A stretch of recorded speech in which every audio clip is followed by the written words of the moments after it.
ओम श्री परमात्मने नमः। ओम श्री गुरुभ्यो नमः। ओम श्री ऋषिभ्यो नमः।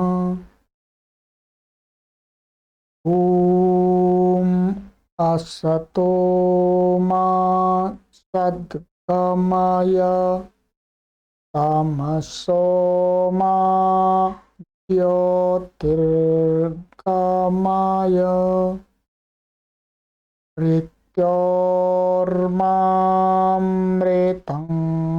गमय।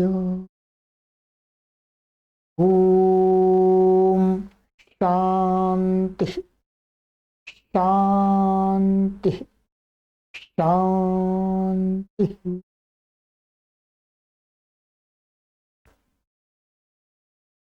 सभी को सादर नमस्ते। देववाणी संस्कृतम यूट्यूब चैनल में आप सभी का हार्दिक अभिनंदन। मित्रों, महर्षि पतंजलि जी द्वारा प्रणीत योग दर्शन की लाइव कक्षा संख्या 86 को आज हम पढ़ेंगे। 85 कक्षाओं को पढ़ा दिए हैं और अब ये 86वीं कक्षा है। सभी कक्षाएं आप प्लेलिस्ट में जाकर के क्रमानुसार पढ़ सकते हैं। चलिएगा, तो गत कक्षा में मैंने आपको एक सूत्र पढ़ाया था जिसमें बताया था कि जो इंद्रिय जय होती है उस इंद्रिय जय का फल क्या होता है।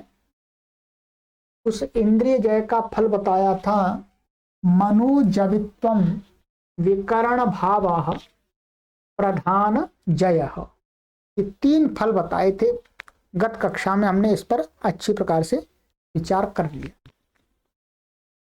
अब है इसके आगे 49वां सूत्र, ये आपका विभूतिपाद चल रहा है। ये है चित्त और पुरुष के भेद जानने का फल। जब एक योगाभ्यासी योग की क्रियाओं को करने वाला एक अध्यात्म का पथिक जब संयम में परिपक्व माने इतना उसका संयम हो जाता है और उसका चित्त एकदम निर्मल हो जाता है संयम करते करते, तो तब उसको क्या होता है, चित्त और पुरुष, तब उसको ये ज्ञात हो जाता है कि चित्त अलग है और जो आत्म तत्व है वो अलग है। अन्यथा क्या होता है, हम अपने जीवन जीते हुए चित्त और आत्मा में कोई भेद नहीं कर पा रहे। यदि वस्तुतः हमें कोई ईमानदारी से पूछे और हम भी ईमानदारी से आप सभी भी उत्तर दें कि भाई आप ये बता सकते हैं कि आपके अंदर आप आत्मा क्या है, चित्त क्या है, तो शब्दों में तो बता देंगे चित्त अलग है, चित्त जड़ है, ठीक है, चित्त 3 गुणों से मिलकर के बना हुआ है, सत्व रजस तमस से मिलकर के बना हुआ है, इत्यादि इत्यादि बहुत सारी बातें बता देंगे। परंतु कोई पूछे कि आप अपनी अनुभूति बताइएगा, आपको ये फील हो रहा है कि चित्त अलग है, आत्मा अलग है, तो यदि ईमानदारी से बताएंगे तो जो एक परिपक्व योगाभ्यासी है वो तो बता सकता है, अन्यथा सभी लोग कहेंगे नहीं जी, हमें तो चित्त और आत्मा की कोई भेद नहीं लगता, हम तो एक ही मान करके व्यवहार कर रहे हैं। तो कह रहे हैं कि जब योगी उसका जो संयम होता है वो पराकाष्ठा पर चला जाता है, उसको संयम के द्वारा उसका संयम इतना अच्छा हो जाता है, संयम किसी वस्तु पर, जैसे इंद्रियों पर संयम बताया था, इंद्रियों के 5 रूपों पर संयम बताया था, तो वो संयम करता है तो उस संयम के माध्यम से उसका चित्त इतना निर्मल हो जाता है, अर्थात उससे संस्कार नष्ट होने लगते हैं, जो अपवित्र संस्कार हैं वो नष्ट होने लगते हैं। और जो चित्त है वो क्या है, चित्त 3 पदार्थों से बना हुआ है, सत्व रजस तमस, तो तीनों हावी रहते हैं, कभी रजस हावी हो जाता है, कभी तमस हावी हो जाता है, कभी सत्व। पर जब संयम की पराकाष्ठा होती है तो जो चित्त है वो 3 गुणों से बना हुआ है, उसके 2 गुण अभिभूत हो जाते हैं और सत्व गुण उठ जाता है। जब चित्त में 2 गुण हैं जो उसके सत्व और रजस, वो यदि अभिभूत हो जाएं अर्थात निष्क्रिय हो जाएं और सत्व गुण प्रेरित होने लगे, सत्व गुण वहां प्रकाशित होने लगे उसमें, तो क्या है, चित्त निर्मल बन जाता है। उस अवस्था में उस योगी को क्या होता है, चित्त और आत्मा की पृथक पृथक की अनुभूति होती है, उससे पहले नहीं होती है। ठीक है, ध्यान रखेंगे। तो वही कह रहे हैं कि उसका फल क्या मिलता है जब ऐसी अनुभूति हो जाती है। तो कहते हैं महर्षि पतंजलि जी, तत्व पुरुषान्यताख्याति मात्रस्य सर्वभावाधिष्ठातृत्वं सर्वजातृत्वं च। कहते हैं तत्व, सत्व का अर्थ है यहां पर चित्त। जब चित्त में सत्व गुण प्रदान होता है तो उस अवस्था में चित्त को सत्व ही कहा जाता है। ठीक है, तो चित्त और पुरुष माने आत्मा, इन दोनों की अन्यता ख्याति माने पृथकत्व का ज्ञान होना, बोध होना, माने ख्याति मात्रस्य, माने क्या होता है, जिस योगी को चित्त और आत्मा के पृथकत्व का बोध हो गया है कि ये आत्मा है, ये चित्त है, ये आत्म सत्ता है, ये चित्त सत्ता है, तब क्या होता है, उस योगी का सर्वभावाधिष्ठातृत्वं सर्वजातृत्वं च, ये 2 प्राप्त होते हैं, 2 सिद्धियां प्राप्त होती हैं उसको। ये समझ लेना, ये क्या होता है, सर्वभाव अधिष्ठातृत्व, अर्थात जो संसार के पदार्थ हैं, जो संसार के पदार्थ हैं, प्रकृति से बने हुए हैं, चमक धमक, इनके अंदर स्त्री पुरुष भी आ जाते हैं और भी खाने पीने के अच्छे अच्छे भोग सामग्री भी आ जाती है, तो ये सारी चीजों पर उस योगी का अधिकार हो जाता है, अधिष्ठातृत्व स्थापित हो जाता है, वो उसका अपना अधिकार में कर लेता है, अपने अधिकार में कर लेता है। इसका अर्थ क्या है, इसका अर्थ है कि ये जो प्रकृति है और ये प्रकृति से बने हुए जो पदार्थ हैं, ये सामान्यतः मनुष्यों को भटकाते रहते हैं, अपनी तरफ आकर्षित करते रहते हैं। कहीं पर किसी ने सुंदर स्त्री देख ली तो उस पर वो आकर्षित हो गया। सुंदर स्त्री का अर्थ है उसका जो सुंदर शरीर, वो किससे बना हुआ है, प्रकृति से।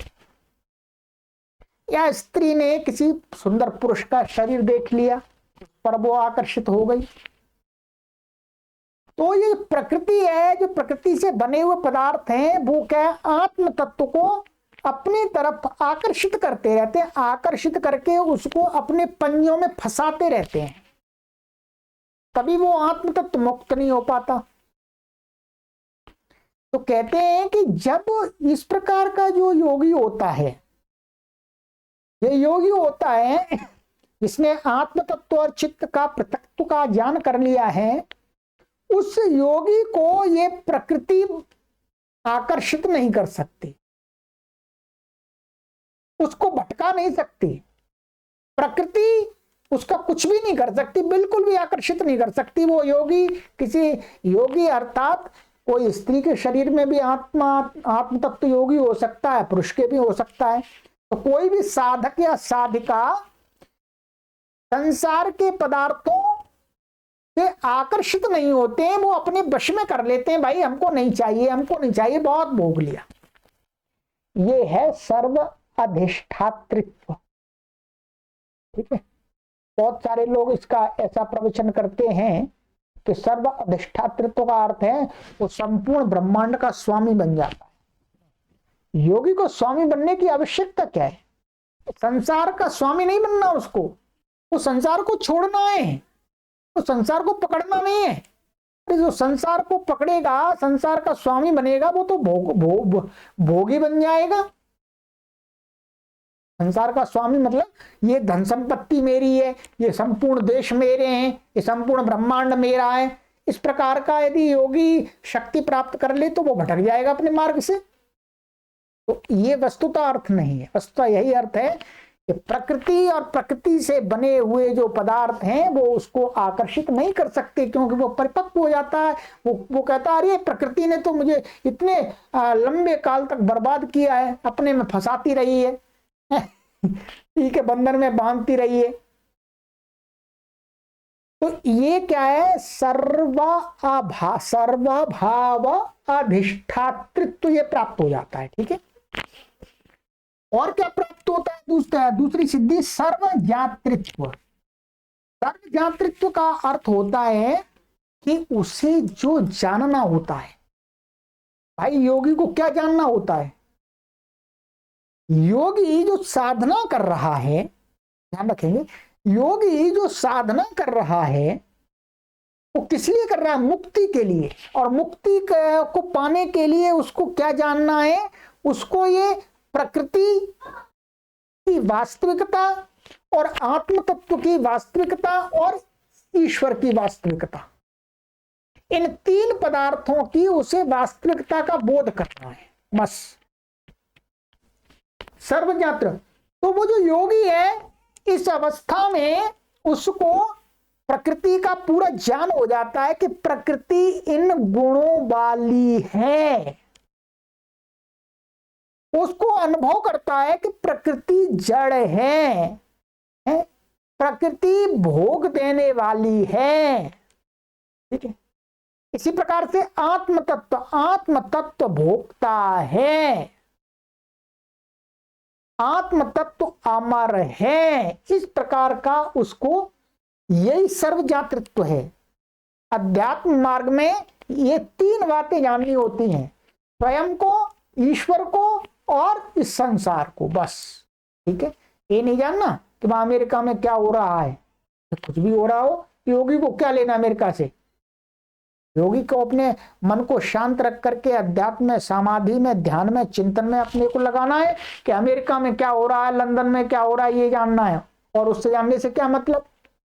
तो सर्वज्ञातृत्व का अर्थ है कि इन तीनों पदार्थ जो योग साधना में जानने होते हैं, उन सब को जान लेता है, उनके गुणों को, उनके धर्मों को जान लेता है। ये दो सिद्धियां, ये दो फल प्राप्त होते हैं। कब? जब योगी संयम के माध्यम से चित्त और आत्म तत्व के पृथकत्व का अनुभव करता है, बोध करता है। ठीक है, तो ये सारा मैंने आपको व्यास भाष्य का जो भाव था वो मैंने आपको हिंदी में बता दिया है। अब इसके आगे वाला जो सूत्र है वो सूत्र है आपका कि, और ये जो सिद्धियां हैं इनको विश्व का सिद्धि भी कहा गया है। ध्यान रखेंगे क्या? विश्व का, एक पीछे हमने पढ़ा था प्रथम पाद में विश्व का, तो इन सिद्धियों को भी विशोका कहा है। विशोका का अर्थ है इन सिद्धियों से, ये सिद्धियां ऐसी हैं इस अवस्था में योगी को कोई शोक नहीं होता। विशोक माने शोक से रहित है, ये शोक देने वाली नहीं है, तो इनको विशोका भी कहा जाता है, विशोका। ठीक है, अब आगे का सूत्र है हमारा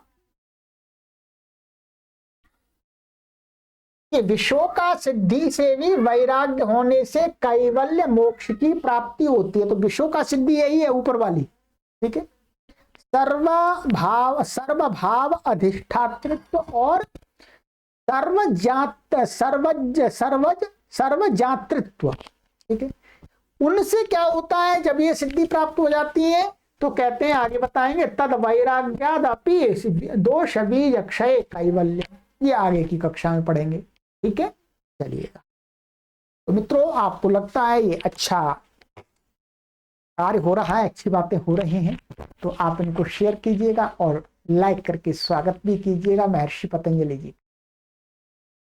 प्लेलिस्ट बना दी गई है, प्लेलिस्ट में आप देख लीजिएगा योग दर्शन लाइव कक्षाएं, उस कॉलम में सभी कक्षाएं आपके लिए उपस्थित हैं। और ये निःशुल्क अभियान है, आपसे कोई शुल्क नहीं लिया जाता है। सभी प्रकार के पाठकों को ध्यान में रख करके इस को पढ़ाया गया है, सरल शब्दों में, सरल भाषा में। सर्वेभ्यो नमः, सभी को सादर नमस्ते।